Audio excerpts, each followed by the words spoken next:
A very good afternoon to everyone here assembled at the George Street Auditorium and those who are online. And let me welcome you to the annual series of ASTOR Be Watch Lunchtime Lectures.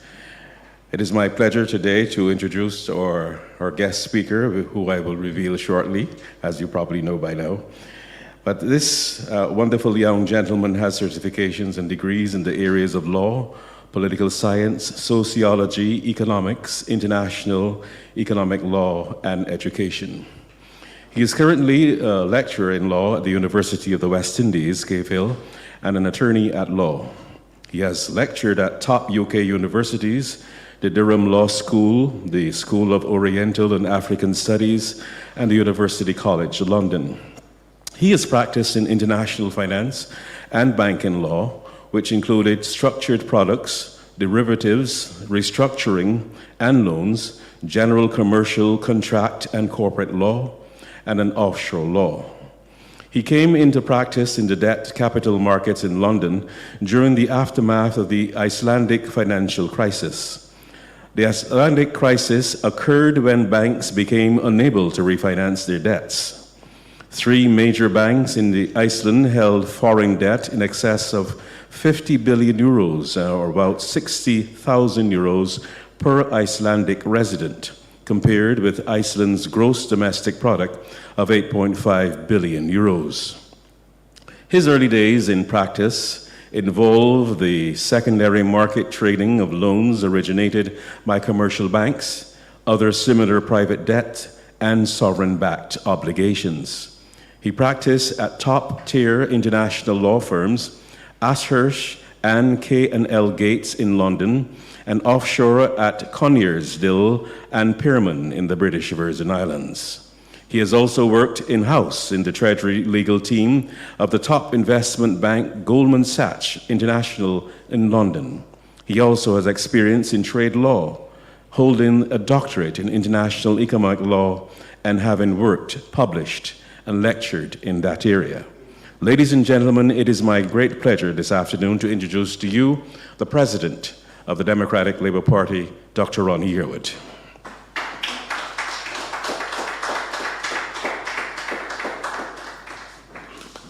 Thank you, General Secretary Steve Blackett, for that wonderful introduction.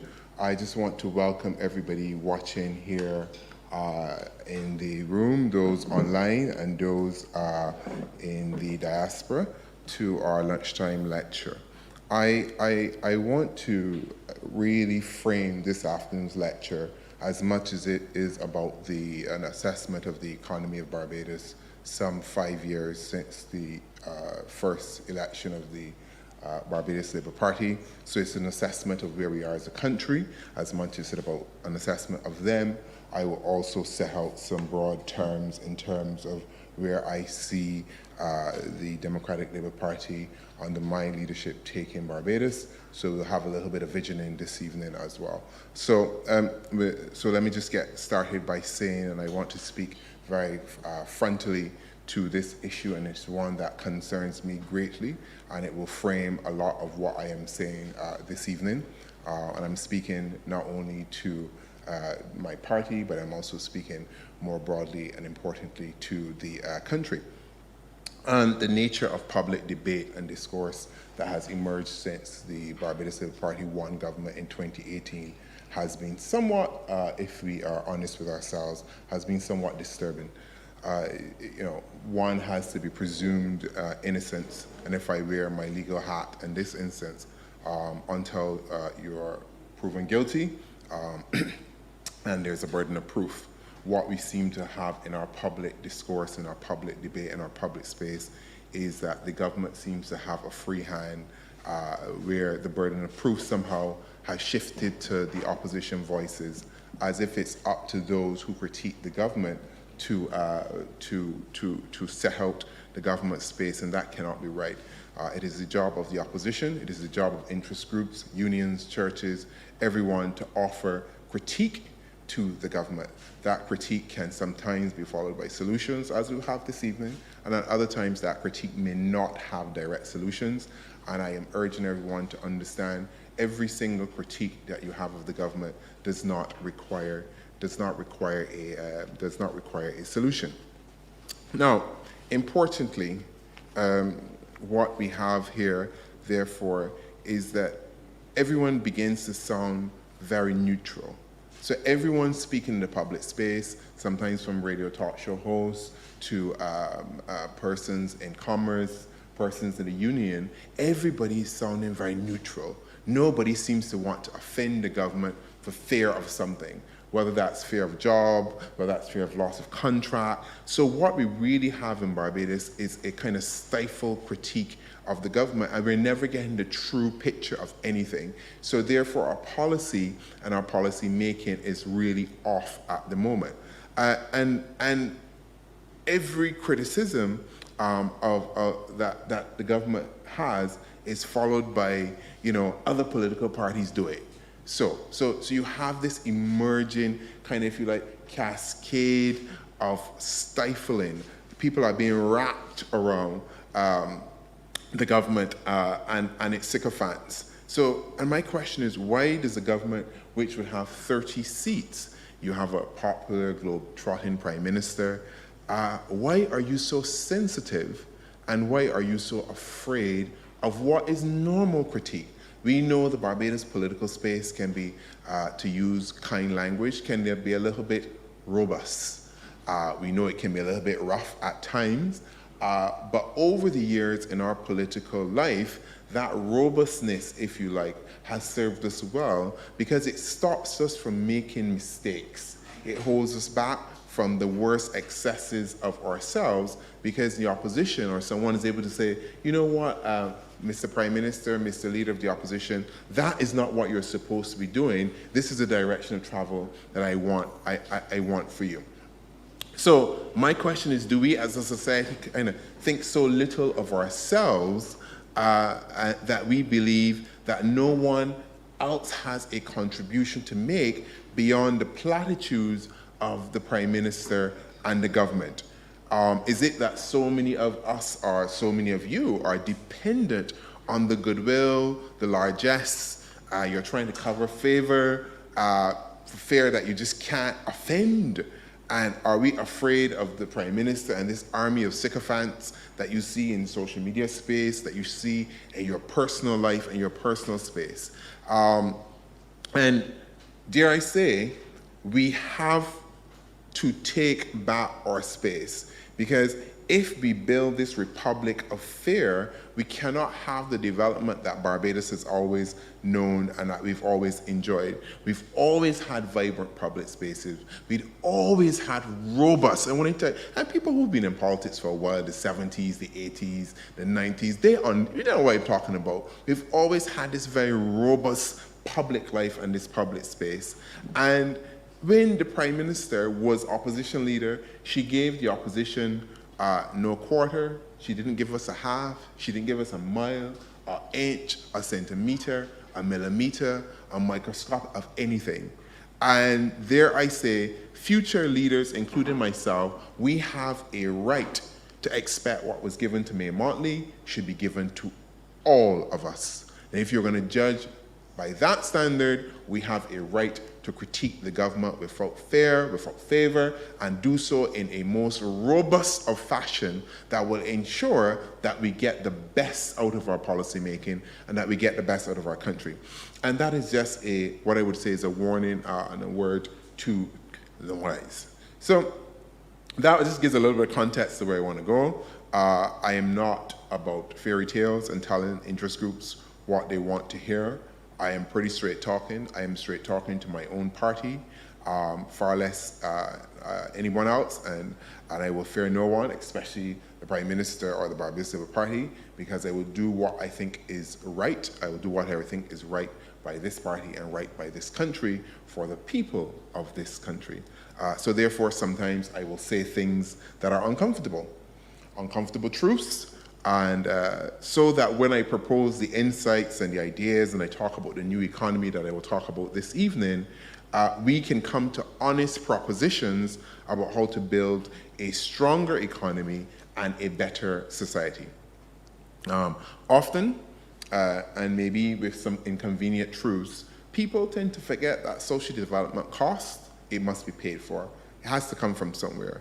And it may be strange for you that a political leader of a party will not come here, I will not come here, and I will not promise you the sky. I will not promise you islands off of Barbados. I will not promise you islands in the sky. I will not promise you free money. I will not promise you the world. I will not promise you bags of gold.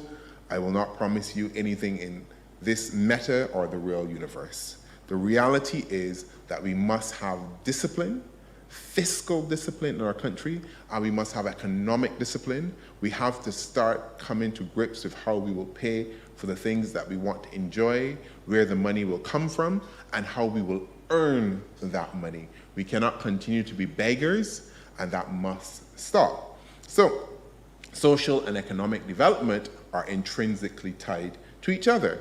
So there must be a kind of sensible realization, if you like, or rebalancing of how we are. Because the reality is you cannot be everything to all men or women, and you end up being nothing. And in some ways, that is where this current government finds itself, trying to be everything to everyone, but ends up doing nothing for anybody but for themselves. So developing a new economic vision or pillar or idea or concept or whatever you want to label it must be strategic. It has to be in some ways measurable, so we'll come to that. It has to be clear, and it has to go from policy to people, because at the end of it all, whatever we do, Barbadians have to implement it. Doesn't matter what fancy things I may get up here and tell you, or we can design in this room. I am sure I could lock everybody in this room and we could come up with a policy framework for Barbados, because there are enough bright people here, enough bright people in this country. That's not the problem. Coming up with the frameworks aren't the problem, but it is how do we rally the entire country to be able to implement whatever we discuss in spaces like this. And I think sometimes that's the missing element. So my speech here will really be in three parts. I will set out a very candid picture of the economy and where we are. That's the first part. Remember, if I said we can't develop a new economy if we don't have a true picture of where we are. The second part will set out what I think are some insights for what a new economy could look like and where we can earn going forward. And the third bit is that connection to people that I'm talking about. So how do you connect this new economy to the people, and what are some of the tests or the measures that you can put in place? So basically, when we think about Barbados, Barbados has a very, very simple, if you like, problem. And we spend more than we earn. That's why we have deficit. There's no rocket science to it. There's no magic. We're simply spending more money than we make. And if you spend more than you make, you got a deficit. So you got debt. You got to get the money from somewhere to pay for the things that we want to pay for. So the ways to address that, you have to borrow, you have to earn, there has to be tax, or a combination of those three things. So what I want to do then is to make a point really about the current, if you like, the current state of the economy. And I'm going to go through five things that talks about the economy 5 years on from where we are. So let's rewind and let's go back to 2018, or just before 2018. We know that we were on the line before then by a global financial crisis. We faced deep and serious crisis in terms of our public finances, foreign exchange reserve, those sorts of things. We entered into an IMF program, and there has been some improvements on that side of things in terms of public finances and the foreign exchange reserves, albeit from borrowing. But the reality is those numbers have gone up, and that has secured and stabilized that aspect of the economy. And I would be somewhat uncharitable not to make that point. You know, as I said, I like to think that we're doing politics differently, so that's fine. You can say, okay, you know what, you did good there. But then you can also say where you didn't do well, and that is what this is about. So we acknowledge the problems, we acknowledge the improvements, and what I will say, and I want this to be very clear, is that a DLP, a Ronnie Yearwood-led DLP, commits itself to strict adherence to modern public finance management and practices and metrics. And they will be disciplined under a Democratic Labour Party government when it comes to the public finances. We have to understand that is something we need to get right. It is something that we have to project to the public, and I commit myself as leader of this party to ensuring we will do all that we can to reflect that discipline in public finances and public spending going forward. That's one. Now, how do we go about doing that? What kind of commitments can we use to signal to Barbados, to signal to the international community, to signal to those and our partners in the multilateral institutions, to signal to the markets that we are serious about this commitment? I would commit to anchoring the public finance within the international accepted framework and benchmark of debt to GDP ratio of 60%. What I will argue here, and what is different between the Democratic Labour Party and the Barbados Labour Party, is how do we get to that, and what does that require, and what is the current government doing that I will not do? Because often everybody likes to say all parties are the same, they're doing the same thing. That is also not true. And I hope by the end of this lecture, you were able to differentiate between a Democratic Labour Party led by myself and the current Barbados Labour Party, and what the future under each of those particular governments would look like, and to recognize it is not just about personality, but at its core, there are deep philosophical differences about how we govern this country, even if we can agree on some of the metrics in terms of public finance here, saying, for example, I commit to the debt to GDP ratio of 60%. So that is a signal to our international partners, that's a signal to the markets, that is a signal to the agencies of where we would be going. However, you cannot get there via a tax and spend approach with no clear idea of growth, and that is essentially what we're getting from the Barbados Labour Party government. So that's one thing. Second thing here is that the improvements in public finances, and realize I just talked about, I said, you know, let's come in, give or take. There were improvements in public finances and foreign exchange reserves since 2018, but how were they achieved? Let's analyze that. You can give somebody a point, but then you can break it down. How were those things achieved? Those things were achieved through what? Borrowing. That's problematic. So even though you stabilize the public finances for the books, the achievement was through borrowing, which has created other problems in other parts of the economy. And it was not only through borrowing, but the achievements were through measures that have reduced the level, the standard of living of many Barbadians. So, and the major area of expenditure reduction has been through debt restructuring, which hurt many people and it hurt the financial institutions. We've been over this. We know that the credit union lost millions of dollars. We know that pensioners lost millions of dollars. We know lots of people lost millions of dollars. We are trying to build back confidence within our local debt market and our local bond markets. So, and we know that Barbadians have been,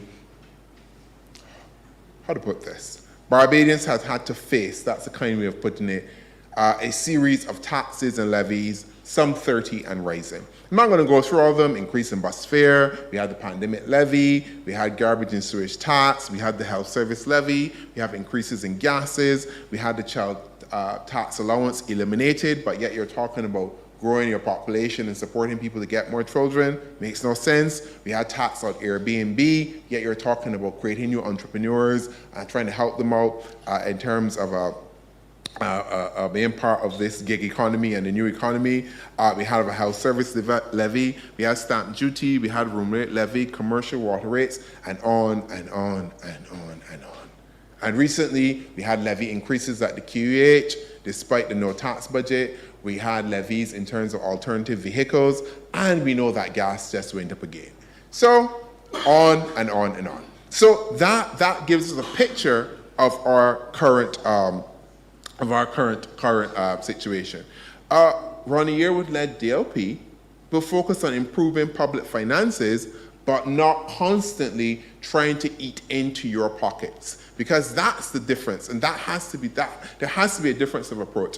If I'm trying to improve the public finances, but I'm doing so on the back of the middle class, and I'm doing so on the back of poor Barbadians, that in the end does not help. So the books and the records are going to look good. So you're going to get glowing praise from the IMF about good job, you're meeting the birth targets, and everything is going well, and we are on the road to recovery. But the reality is that recovery then is not translating to the real lived experience of people. So there's a disconnect. So, and I'm not sure sometimes the government recognizes that, and they're like, oh, people ain't being thankful for what we're doing. It's like, how can you be thankful? Because you're building your image, your global image, on my back. Literally, you are dining out on my back.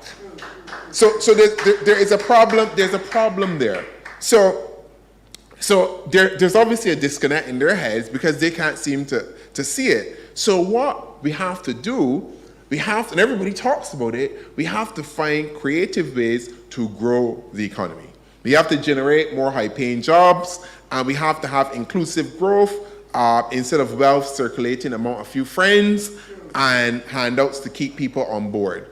And this is something I want you to bear in mind, the difference between commercial activity and economic activity. So you see in the paper lots of things like, oh, we're building this. Last week, I thought the newspaper was an ad for the Barbados Labour Party's infrastructural development projects. That every single page, a new building, come on board, $100 million investment, $200 million. That is not economic activity, that is commercial activity. There's a difference because that activity will benefit a few people. That activity is not necessarily an economic driver. You're not creating new industries. You're not creating new centers of learning. You're not connecting the parts of the economy, like tourism, that are disconnected from agriculture and technology. You're not doing that. You are building buildings to create short-term boosts in work and employment, and to get a headline, to say that there's investment, but that investment is not flowing through all of the facets of the economy. So let us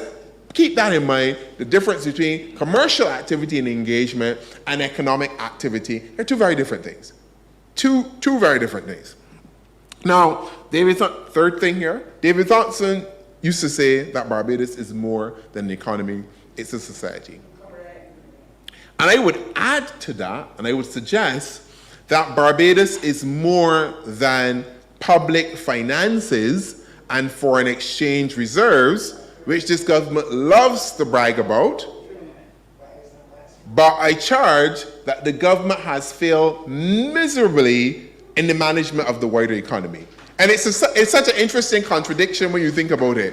You know, they're out there doing really like, well, oh yeah, the foreign reserves are the best we've had in the history of this country.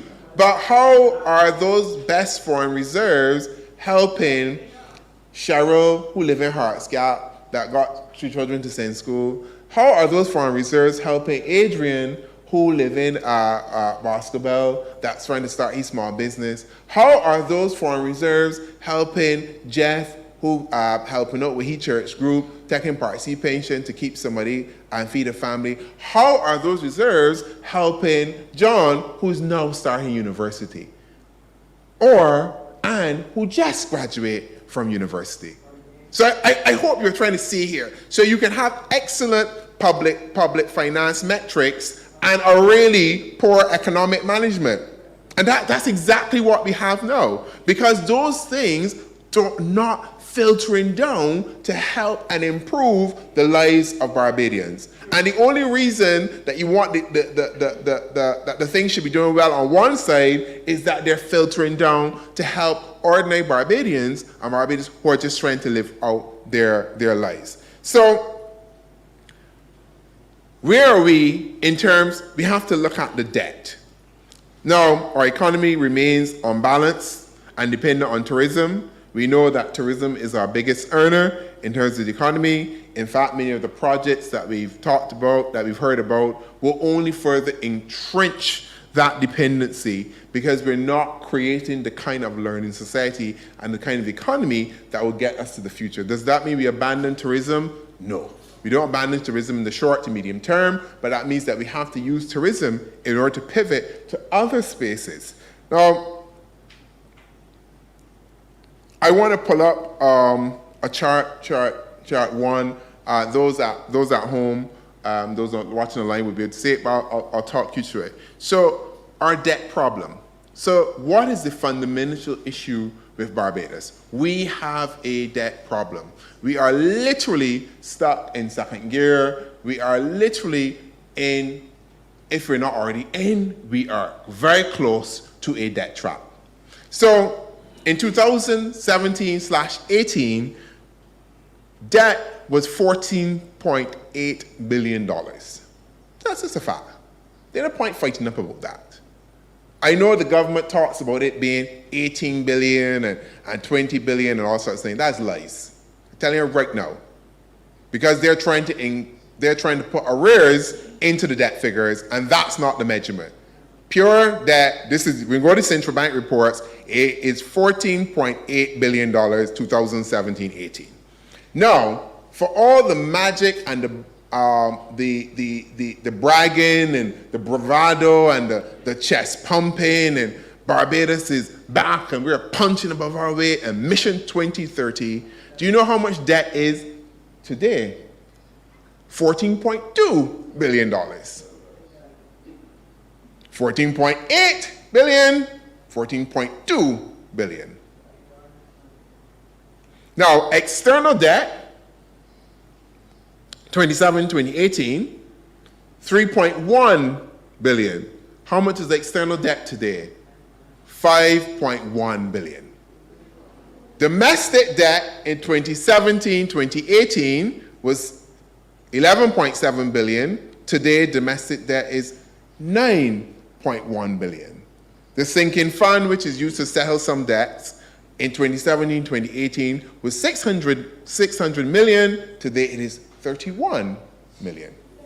So what we have and what the figures and what the data is telling us so far, if we have to assess where we are, the restructuring has not changed the debt. The restructuring has moved the debt. So instead of having high in domestic debt, we now have high external debt. So that's a problem within itself, because you can go and talk to the external debt creditors and beg for a little reprieve. So here's what we know, and here's a summary of where we are for the 5 years of this government so far. We're not earning enough. Restructuring has sifted the debt, not necessarily change it. External debt is rising.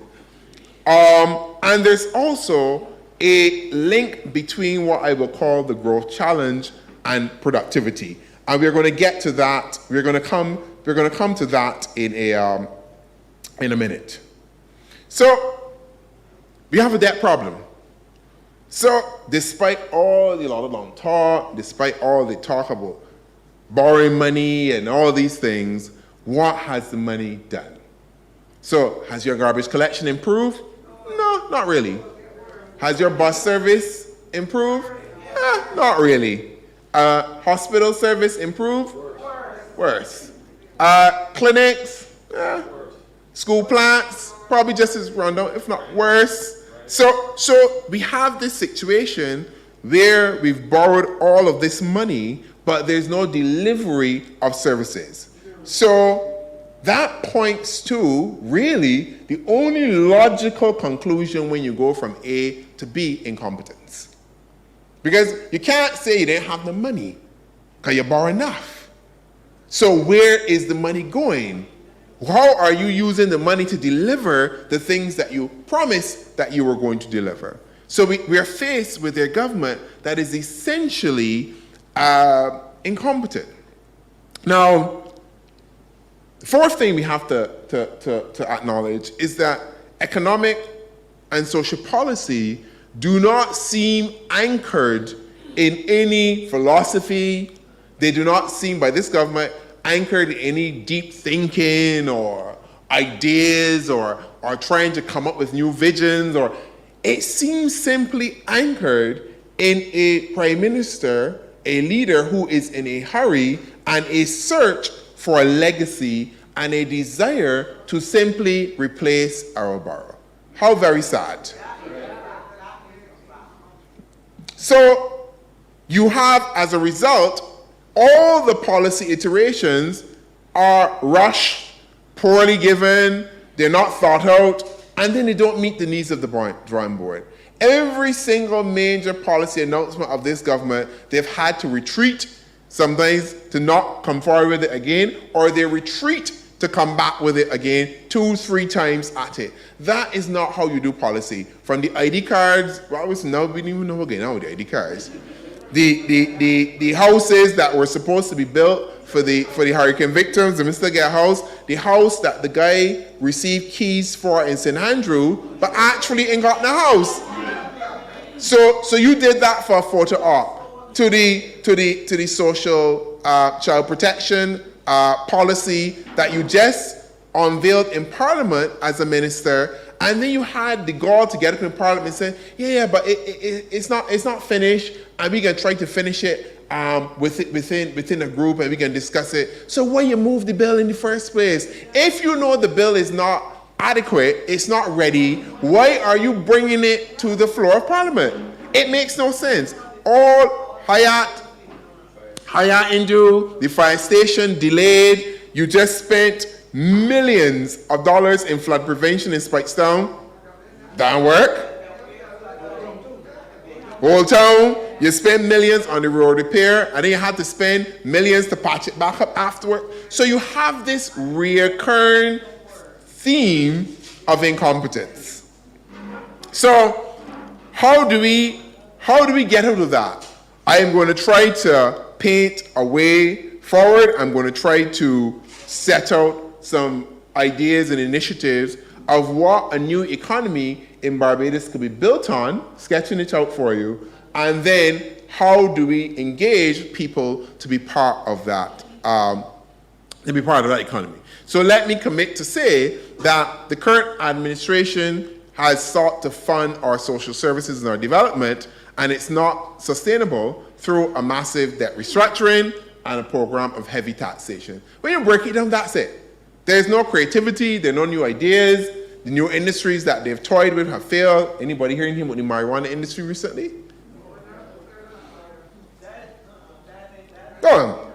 So let me say this. I do not, and I categorically say, I do not approve of debt restructuring as a sovereign tool supposed in Barbados. So let me put it this way. Maybe I am a little bit old-fashioned, but I think that, and I grew up in country, so maybe it's a country thing.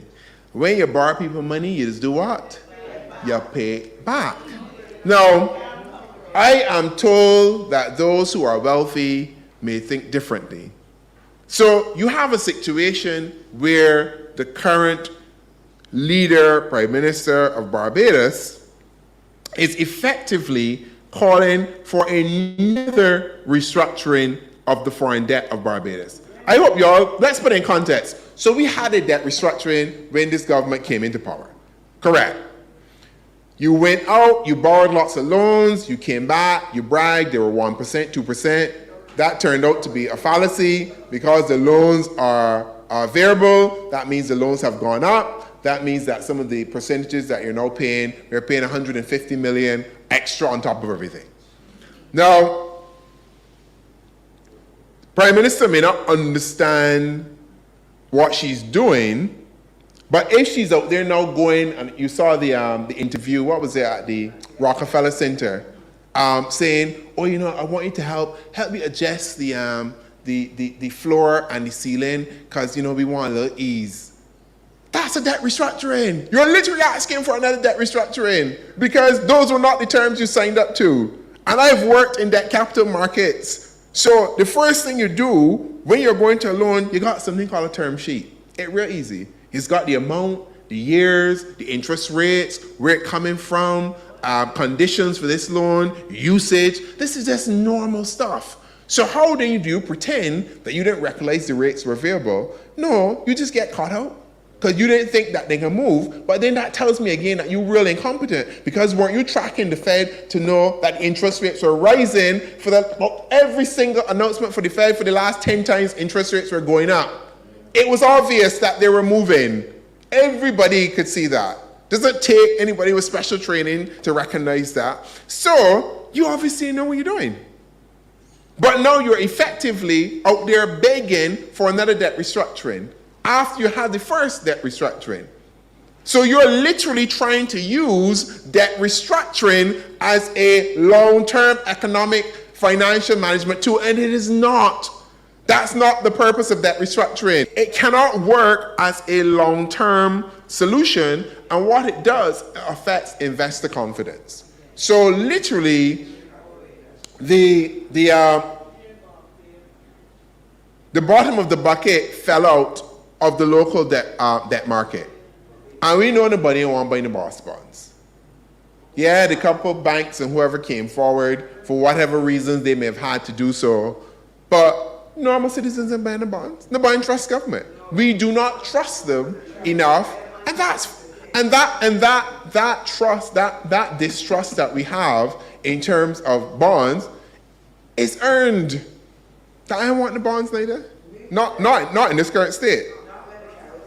So, effectively, we need a growth strategy. We need to effectively manage our public services, and we have to have a hard conversation. We're not necessarily going to do that today, but this is a signal for the kind of conversations that I want us to take as a country. We have to have a hard, a time when I'm going to talk a few uncomfortable truths, a hard conversation as a country about what our reform will do in terms of the services that we want to keep. What are the things that we want to protect for Barbadians for the now and the future, and how can we afford to keep doing them? These are serious conversations, you know. You can't keep dodging these things. You can't keep pretending that everything is okay. And effectively, that is what we have in the current Prime Minister. Someone who obviously lives in a fairy tale land, someone who obviously is not living the lived and real experience of Barbadians in terms of being able to afford things, and someone who obviously thinks that you can walk into a place, take up what you want, and don't pay for it. But I know the way I grew up, when I walk into the store, I had to put down that money and pay for it. Because that's just the way it worked. But I'm from the country. So upbringings may be different. Expectations, philosophies, moral compasses, the things that you hold true to, your true north, that tells you borrowed money has to be paid back. Whether it's individually or as a country, we have to take responsibility for the fact that we borrow these monies. We have to take responsibility that we cannot spend our lives begging. And maybe the Prime Minister will not listen to me.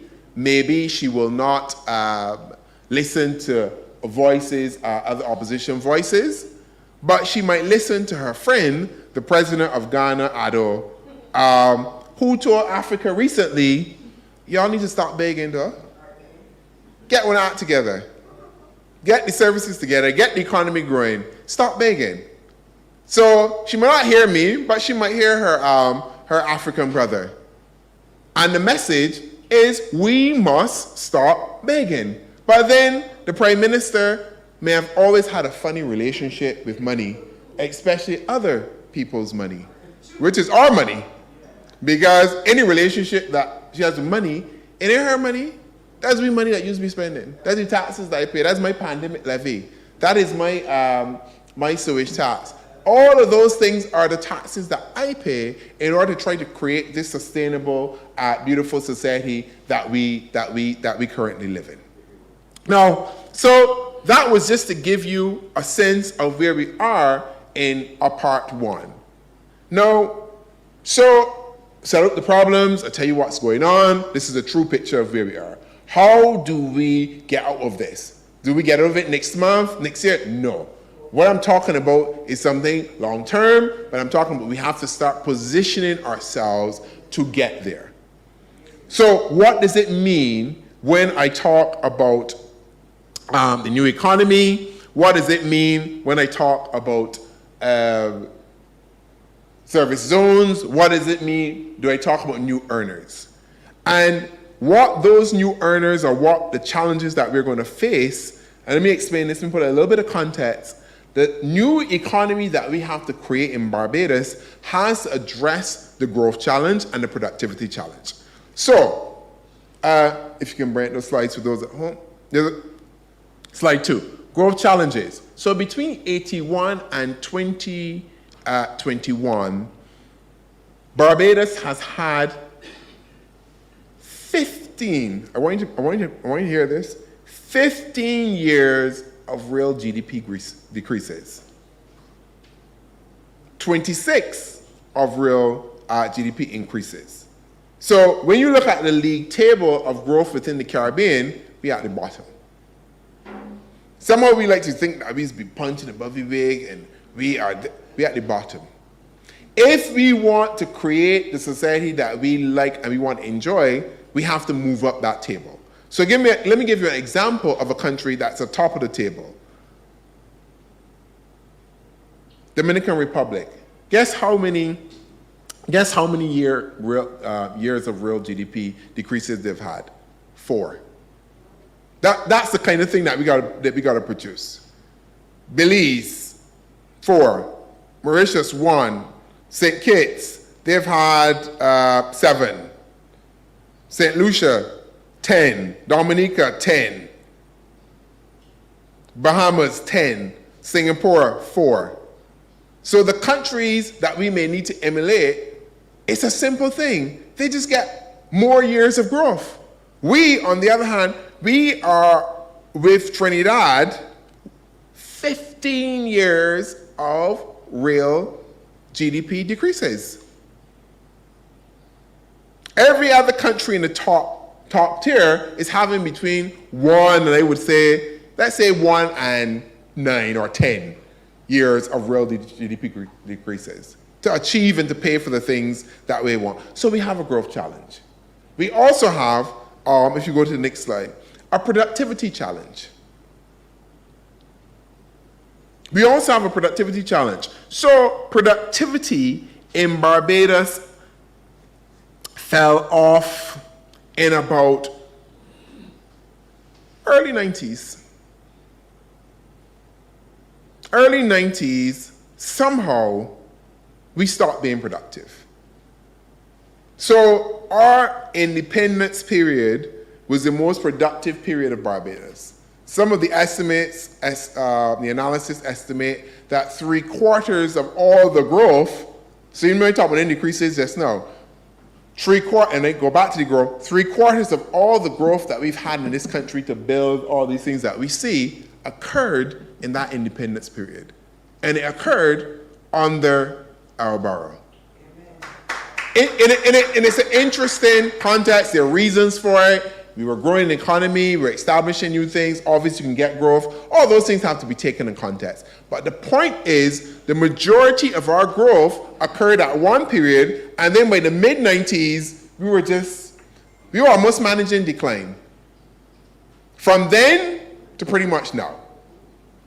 Countries that have been doing well, when you go back to the same Dominican Republic, productivity through the roof. So we've got a growth challenge, we've got a productivity challenge, we've got a debt challenge, and currently, add to that, we've got an issue of competence with the government. So how do we even get out of this? What do we have to do in order to create this new Barbados and to create the space that we want for our country? So one of the things that I've talked about this for years, anybody who's following me can probably be a little bit bored, but we have to treat government has to start to behave as if business and social enterprise. What does that mean? It means that we have to government has to create ways to open spaces for job development and for jobs. Government can use its levers to open spaces for people to create businesses and to create jobs, everybody can be employed by the government. Everybody can't get a government pick. It can't happen. So if everybody can't get government pay, where are they going to be employed? They have to be able to create their own businesses. That business is either here or that business is somewhere else. They're living here, but they're earning globally.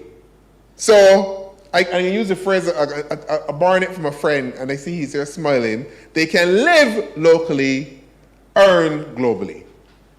And that's where we have to pitch. That's where we're going.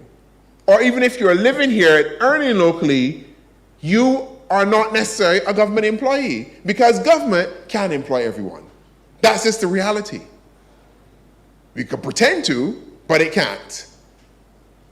So what other areas can we create employment in? We can, and this is something I've talked about, service zones. What is a service zone? How do we kind of rocket boost our financial sector and our international business sector, and how do we create new spaces for new jobs? Now, a service zone is not simply trying to repeat early pre- and post-industrialization by invitation and the exclusive economic zones that we had, which, like tourism, can contribute to economic growth, but do not contribute to economic development. Realize there's a difference there. Because there's no technology transfer, there's no innovation. You're not creating a learning economy when you're a tourist-based economy. So tourism can create the ability to pay for things because you get foreign exchange, but there's no transfer of knowledge. We know this. There's no innovation. There's usually sometimes no linkages, because half the things you want to support the industry you end up importing, so you're taking the same foreign exchange to drive the industry. So right now, there are people asking the question, is tourism actually contributing to our economic development? Serious question. And they're trying to go through the deal, is tourism worth it? That's a serious question. That's something we have to think about, but for now, let's park it. So what is a service zone? We're talking about a physical space, we're talking about centers, we're talking about hubs that can support finance, banking, tech, shipping, arbitration. They've done something like this in Dubai. The International Financial Center, which is the financial free zone, is a financial hub for the Middle East, Africa, South Asia, or the Shanghai Free Zone and Arbitration Center. You can pull up the next slide. So what is it required to set up a service zone? It requires a set of laws to govern the behavior of the people, businesses in and outside of the zone, and importantly, what you need to do, and this is my legal hat on here, you are literally creating a legal space or system by which an economic system can develop around. That's all it is. You're just creating rules by which everybody can behave in that space. So what do you need to get it? Properly designed incentive packages for mature businesses and startups. So you're not simply trying to give people tax breaks, exorbitant tax breaks, to lure them to Barbados to dig out the eye, make money, ship it somewhere else, and we still don't benefit and claim I employing 50 people, so I'm doing something for Barbados. No, you're not. Our businesses has to employ people. I don't know why we just brag, oh, the business employ people. Well, obviously you have to. Who gonna work? The ghost? Somebody you gotta employ somebody. So that is not something to brag about. My business employs 50 people. I've come to Barbados and I've employed 50 people. So we're supposed to give you the country, the keys, the kingdom, and everything because you gotta employ 50 people? No. So the incentive packages have to be realistic to the kind of Barbados that we want to create. No, so it's not simply about giving you tax breaks and exorbitant tax breaks because you are going to come and then we're going to put it in a brochure. Barbados has international firm A, B, or whatever, and you know we're doing well. And then when you drill down, yeah, they employ 50 people, they don't really pay a tax. Corporation tax, you reduce from 30% to base rates of 1%. So the men paying the taxes, but you're going to put it in a glossy magazine because you want to look like you're attracting business to Barbados. But how are they benefiting this country? They do not. That's the problem. Now, The development of large-scale projects must be tied to the development of the social capital of this country. So if you are coming here and you want to build a Hyatt, what are you doing for Bridgetown? Which school that you going to sponsor? What is the private-public sector partnership that will develop to ensure that you start funding a school within your environs? Which labs you paying for? Which roads are you going to pave in the communities around and to your businesses? What community centers will you be building in your area? This is how we have to start thinking about development. You just can't come here and bulldoze a space, build a big high-rise, do your thing, make you money. The communities around you are in the same spaces. The schools around you have not improved. You have not contributed to the social capital or developed country. 10, 20 years later, the building run down, you pack out your briefcase, pack out your profits, and you go along with your business.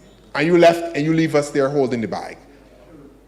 The politicians who bragged about creating 100 jobs, $200 million in investment, I just be bewildered when I start talking, Yes, we are doing so well. How? It has to stop.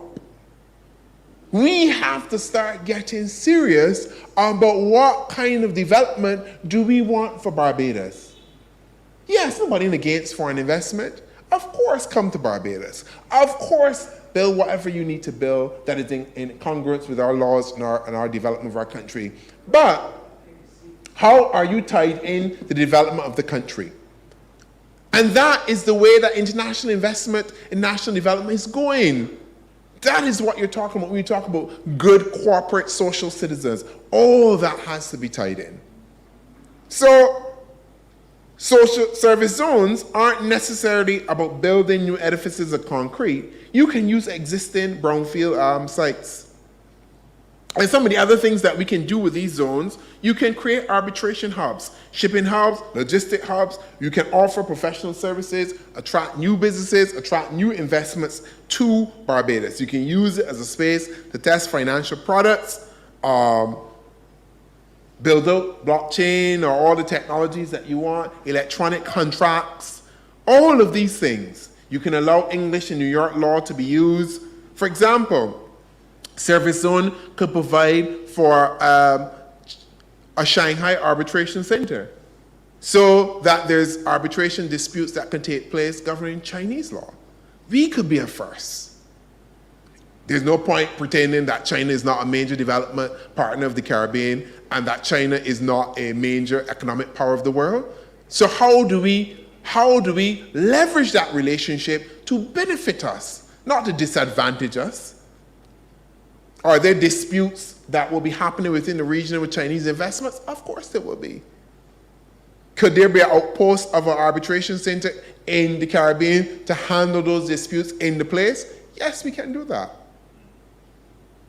The point is, Barbados could possibly be a hub for development in the Caribbean, Latin America, for investment as it relates to China. Service zones have potential to be the next thing. Because what they can do also is that they can create that learning society that tourism did not create. They can be a hub to do all the things, attract financial businesses, logistics, arbitration, tech, and you have them sitting neatly in the center. We can find creative ways to create that new economy to drive the development of this country and to pay the bills for the things that we like. So one of the key things in creating this ecosystem, tax and investment incentives, community investment, simplified customs, planning, because you don't want to use greenfield sites, integration into economic areas such as renewables and agriculture, and importantly, I can't keep stressing this, it creates that learning society. Because if you are coming here and you're setting up businesses and you're doing things, there has to be knowledge transfer. We cannot simply be getting the lowest paid jobs at the bottom of your investment profile. We have to be part of middle and upper management of these companies. We have to be learning things. Because we have to do things. And none of this is new. I don't understand. Sometimes we've been talking about this since the 80s. And we seem not to be able to do anything because we fall back on platitudes and politics. Making big promises which we know we cannot keep in order to simply get a vote, and then when it's done, everybody disappointed. The voter is disappointed, nothing happened, nobody ain't doing nothing. You, the government, probably disappointed because you don't understand what they can't be grateful. But what they can be grateful for? You ain't doing nothing. So we can create these service zones as a new pillar of the economy. They can be a vehicle for international business. They can give it a boost. Tourism can continue, but the future has to come in finding ways that bring investment to drive the development of this country. And not only bring investment, but create homegrown opportunities for investment. So recently I saw something, this is not to knock it, about a rum factory coming to Barbados. I like, wait. You telling me nobody in Barbados can set up another rum factory? Nobody, but here we just drink enough of it, I was sure we know to make it. Nobody here could have set up a rum factory? No, you tell me that there's nobody here that could get together, get the right investment packages together, get some investors, get the bank, maybe a little underwriting by the government for a certain percentage to set it and got some stability and to set up this rum factory. Why are we thinking we always need to depend on something outside? And they ain't gonna do nothing special. They're gonna buy an old plantation, they're gonna retrofit it, put the vats in, the tanks, bring some barrels, slap a label on it, special rum connoisseur in the fields and hills of Barbados. You can get a video, beautiful flowing music. You can see some kings and maybe a few smiling people. And they can sell that at premium, make enough money, employ some people. Yes, of course they're employing some people. But how are we benefiting? How have we become wealth creators and wealth generators? We still just in the field though. I talking frank. We ain't own nothing. We still depending on somebody else. All of these projects that you see, are you telling me there is no one competent and capable here? Every job you open the paper, somebody coming in, what you tell? So why, how is education? You tell me nobody can be an accountant? Nobody can be a beverage service food manager? Nobody know to be a wine connoisseur, what's called a sommelier? Every day you open the paper. It's ridiculous. How does that create a learning society? And then people leave and we wonder why they're leaving. So, and importantly, this is the last bit, so I'm getting there. The last bit of this presentation is that I want to talk about some development tests. So if you're going to create a new basis for economic and wealth generation because you want people to own their economy, to drive the country, there also has to be a way to test that. So there has to be a certain series of questions that every single set of investment should have to pass. So for example, does the investment make local landowners part of the project to benefit directly, financially, or from shares in the profit? So the people that live in Bridgetown, that live in Nelson Street and cross there by Bay Street, any of them got investments in Hyatt? They ain't gonna benefit? They might ask them to come in and want to work them as maids and cleaners, but they ain't gonna benefit from Hyatt. They ain't got shares in that. Did anyone think, okay, how many people live in the environs? Okay, this will be a major part of a project in your neighborhood. Are there ways to integrate you within the development of this project? All right, can we give you a percentage? Say, I just throw an arbitrary number. Let's set aside 5%, split it up among you. Every year, whatever you get premium, couple $100. You gotta start thinking, people. You gotta start thinking about wealth creation, generational wealth. Anybody think about that? Any of these projects that are built Do anybody in the areas own something or part of them? Have they been asked? Have you invited them? Have you talked to them about how to create the packages? I mean, you're probably a man that ain't got the money, but you got help. You got to create the ladder. Now, the second question for any project, does it contribute to the socio-economic development of Barbados? In simple terms, does it help to pay for social services such as education and health? So our thinking about projects has to go beyond, when you hear a minister announce a project and he said 100 million and 50 jobs, ask the next question. That's base thinking. Of course, it got to create jobs and it got to be an investment. What is the next step? Is that project contributing to paying for education and health? Outside of taxation, are you talking about have they entered into some kind of partnership with a local school? Have they entered into a partnership with a local clinic? Have they entered a partnership with a community center? Have they identified, okay, you know what? I got 10 roads around Nelson Street that I want paving, hardscape thing. Okay, I can pay 5. All right, that's my contribution to social welfare and capital of this country. And then I can go into a contract, I will be responsible for these 5 roads for the next 10 years or something. That's pressure off the government. Because you just can't, it's not just about you making money, filling your profits and your books, and then you flying to Barbados and doing well. But all the services and things around these spaces pop down. People ain't living proper lives. And you're creating a have and a have-not society. That cannot work. And I will not have it. Not in this country. Not but here, somebody says.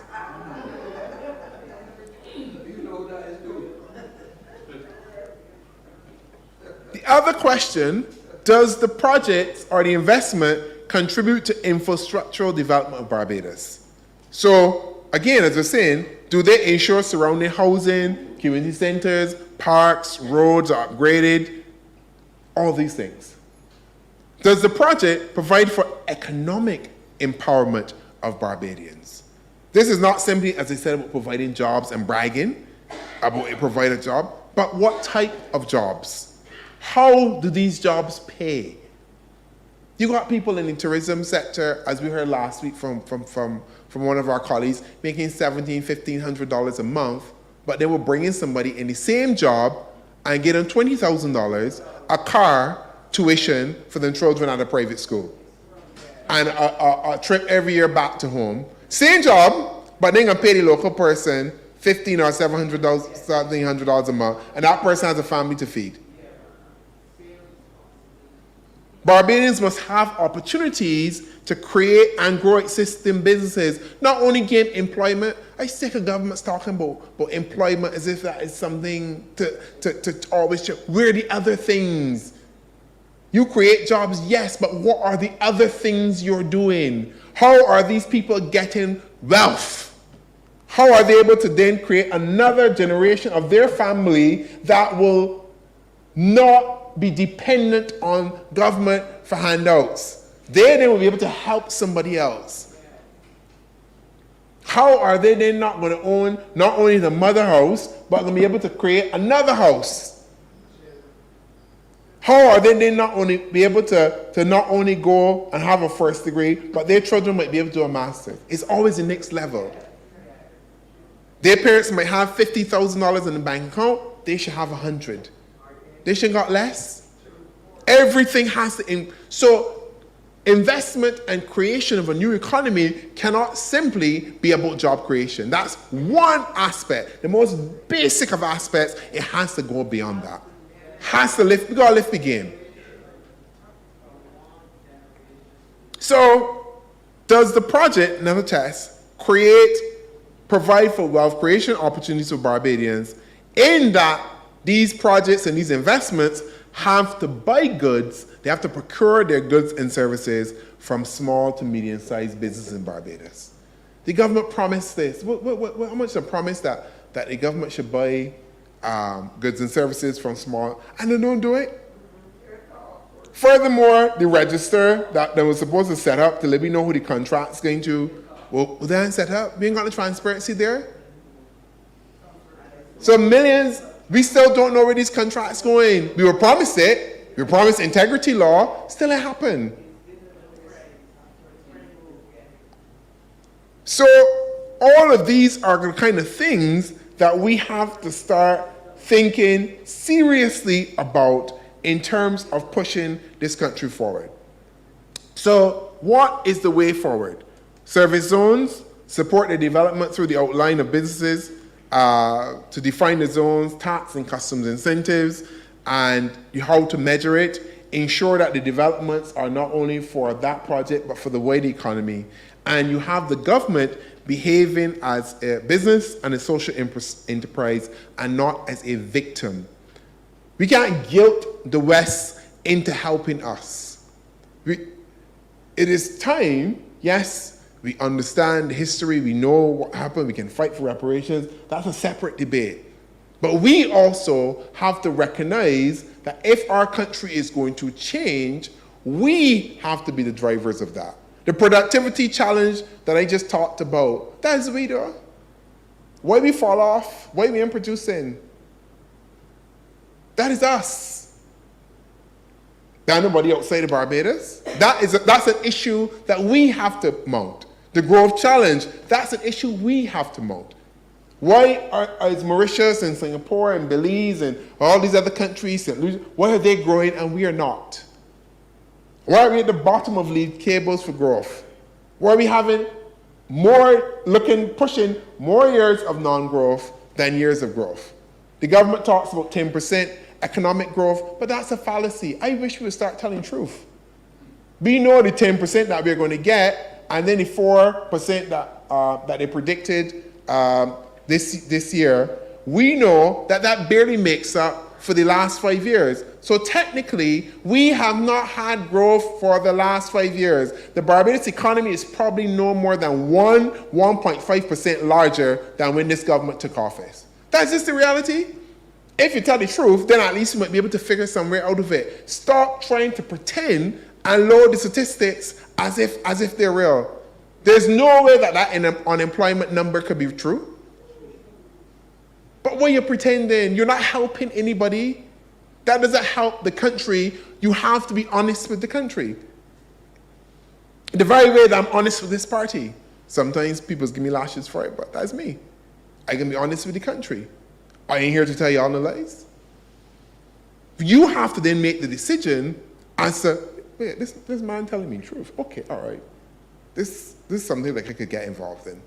This looks like a direction that I can take, that I can be part of. So I want to leave you with this, and it's something that over the coming months, over the coming year or so, that I will definitely develop and work on. I want to leave you with the 5 things that I will keenly be looking at. You can call them Ronnie's high fives if you want. 5 areas that we have to focus on. Because we ain't all over the place. We ain't punka. We can't do everything. Can't be all things to all men and women. You have to have, and my General Secretary is always telling me this, discipline. Focus and discipline. That is what is required. You have a government that is not disciplined, not focused, all over the place. 1 minute is climate change, 1 minute is marijuana, 1 minute it is tourism, next minute is islands off Barbados, next minute is Hyatt, next minute is this, that. You open a pastry shop and you feel good. You know, they're cutting a ribbon for pastry in Lime Grove and you feel good, but then you're talking about healthy lifestyles. How do the two match? Climate change warrior, but you're going to destroy the reefs. How the two match in? I am responsible, but you burn all this money though, and you ain't telling me what it's for. Education reform, I care about you, but what are the details? All of these are things that we have to, they're problematic. So what are the 5 things that I believe, Ronnie's high fives, that we should focus on? First thing, economic diversification for long-term growth and well-paid jobs. That's kind of why I sketched out this afternoon, the direction that we could go in. Because we need money to run the country. People need money to run the households. You don't run on prayer. I believe in prayer, but everything can't run by prayer. Yes, God pray and yes, God do. The pray and work, they gotta go together. So that's one. What's the second thing that I would focus on? Entrepreneurial and technological revolution for shared, you hear that word I use in? Shared prosperity fell across Barbados. Not just prosperity for some, but for all. So the economic and the technological revolution has to be felt by you. Remember what I talked about earlier when I said, yeah, you got the books looking real good, but nobody can feel that. So there has to be a connection between if the books look real good, you have to be feeling that revolution. You have to be feeling that prosperity. That's two. Second thing, a flexible education system that meets people, want to hear this, meets people where they are. Not where you want them to be, not where you're pulling them, where they are. That's what education is supposed to do. Develop every single one of you as an individual because each of you are different. And we meet you where you are and develop you to allow you to access opportunities anywhere in the world. That is the point. That is what the educational system has to do. Education for all. You can't leave school and not be able to read. That can't be right. Be failing you then. That means the education system is only catering for a select few. Because how do you get to leave high school and can't read? There had to be something going on in primary. What's going on? Fourth thing, we are going to engage and embrace people's needs in all forms that they take. We have to create an inclusive and a wide and a big society that accepts and embraces people as they are, all within the realms of the law and all within what is right. But we have to engage and embrace people in all forms, however they are. We have to. Whatever their disabilities, whatever their sexualities, whatever their genders, whatever their colors, whatever their classes, their creeds, whatever their intelligence, whatever they are, the Barbadian society has to say, I got a place here for you. You can be the best of you. It's the fourth. And the fifth, promotion and the protection of our environmental capital. Because if we run the country to the ground, we ain't got a way to live. And that doesn't mean flying about to conferences and going thing. That means paying attention to the country that we live in. Paying attention to flood prevention measures that actually work. That means hearing the farmers about where they been getting the water. That means why is all of our water running into the sea and not into the aquifers? How do you get it back into the aquifers? That means paying attention to the coral reefs that you allowed to be destroyed. All of these are the things that we have to do. So we talk about environmental capital. That means paying attention to air quality. And not gimmicks, real things. How do you get communities involved in protecting their environmental capital? So these are the 5 things, my 5 commitments, Ronnie's high 5, what do you want to call them, that I, as leader of this party, will put before these people. These are the 5 things that I focus in on. Because we can't do everything. So within there, we have economic development, we have entrepreneurship, we have education, we have social reform, we have inclusivity, and we have the environment. So the basics of a country will be covered, and we build out on this. These things could easily fit into the philosophy of the Democratic Labour Party because they're part of it. Go back to that 1961-66 manifesto. They were straightforward, principled things in a big building the island, but they were so straightforward and so powerful that effects were big. And effects still felt now. That is what we need to create. Stop writing 100-page documents with a lot of dribble and gibberish and about understand we're talking about 2030 and this, and we will become what is called a world advanced society. What does that mean? Them things ain't got no meaning. If I tell you that I want to create economic diversification, I just sit down here set up for you, that got meaning. What was all these lofty ideas and that have no connection to reality? It might sound good to get you friends internationally, but that is not helping Barbados. So, ladies and gentlemen, you have to be the change. I'm going to end where I started. We talked about the fear, the climate of fear that seems to grip this country, where you cannot speak out, where you cannot offer sensible, reasonable, rational criticisms before you're pounced upon. We had the intelligent ladies of the Democratic Labour Party last week in St. George offer what was valid critique of the Child Protection Bill. There wasn't anything that they said that was off color. They didn't curse nobody. They didn't call them. They just went through the bill. You know what, actually? You know what they behaved like? They behaved as if they were MPs. Because if they were in Parliament, that's what they would have to do. Section 1, Mr. Speaker, well, I meant to say, you think about this? And as the debate, that's what they did.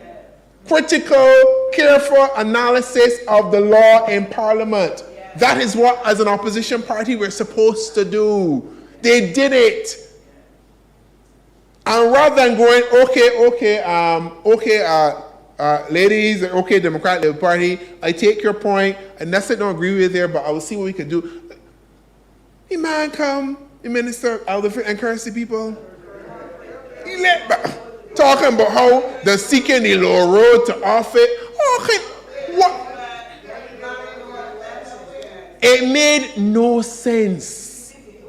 Because they are sensitive to criticisms, and for a government that has all, I want y'all to recognize this, the government of Barbados does not have anything in its way to stop it from doing the things that it's doing. So every single decision from 2018 to now for the last 5 years, they have to own it. Every single one. There's nobody in Parliament said, well, you know, the opposition party filibuster this. You know, that keep me up late at night and delay the motion. We can't delay the motions in Parliament. We can't filibuster nobody. We can't do any of that. So they have to own it. These last 5 years of incompetence and dabbling and dibbling and everything, it is theirs. I recognize, as I said, I am not uncharitable. I understand, I recognize the foreign reserves have improved. I give them a take. But then I explain how them improve, which create other problems in other spaces. So they have to own this. Stop calling the Democratic Labour Party name.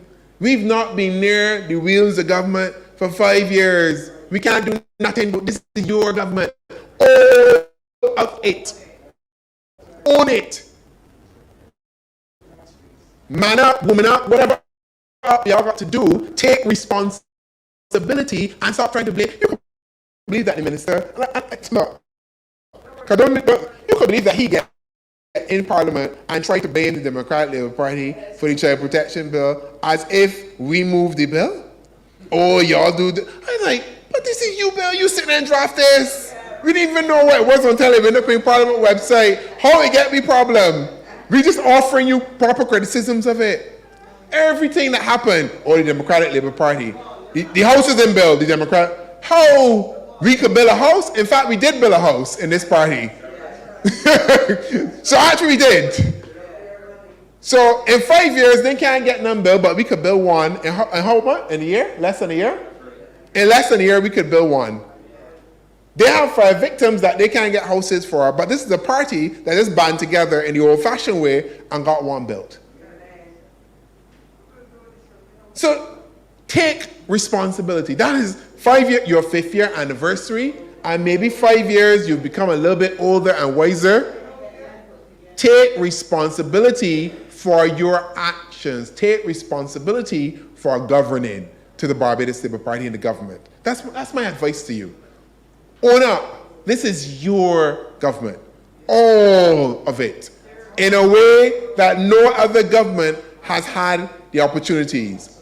If there's no development in Barbados, it is you. There's no growth in Barbados, it is you. There's no constitutional, new constitution in terms of the republic, it is you. You ain't got no ID cards, it is you. The buses ain't working, it is you. The clinics ain't working, you. The schools run down, you.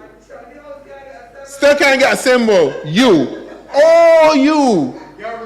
The garbage and collect, you. You can't even say that we in the policy space affecting you, because we can't. All of it belongs to you. So I want to end where it began, and I want to urge all Barbadians to reclaim the public space. You don't need to be neutral for nobody. If you got a point, you met your point in a manner that is, comports a good form in debate, and you move on. You don't got to try to hedge it. Or, you just hear everybody writing, as the Prime Minister's every article got to begin with a praise. No, you don't got to praise somebody. If it ain't working, it ain't working. It's that simple. You don't got to massage the egos. If your ego is so easily bruised, well, then maybe that person shouldn't be in politics. Go and find a different profession. You got a job to do. So I would urge this party to continue to serve and to try to serve.